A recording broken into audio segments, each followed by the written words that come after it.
in the 18th and 19th centuries, we had unbridled capitalism. We had rough and tumble, dog eat dog capitalism that did produce some achievements in terms of growth rates in the economy and creation of industries, steel, oil, transportation, and so forth.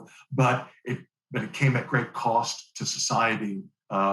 Women and children were working in the factory, and their quality of life went down, and the environment was despoiled, and certain people were getting rich while the masses were getting poor. I mean, that's sort of the standard version. Therefore, according to the story, during the progressive era, early 20th century, you had government officials, intellectuals, journalists who were reformers, who decided we need to reform the system.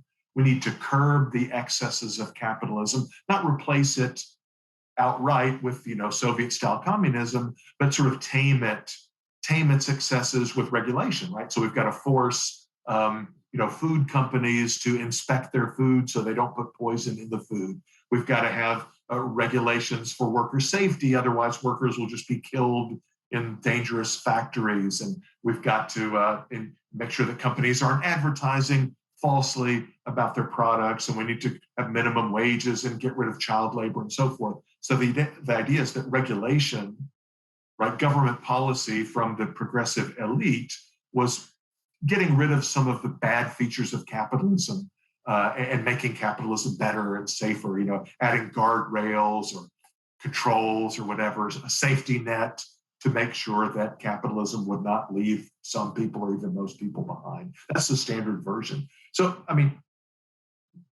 that version, I mean, it's so wrong. It's like not even wrong. It's like beyond wrong, because on every single aspect, the historical record, looking at sort of the political economy or the legislative history of all these different progressive bills, and even just thinking about it logically, it doesn't make any sense whatsoever. So, empirically, historically, almost all of the claims of the progressive era reformers are incorrect.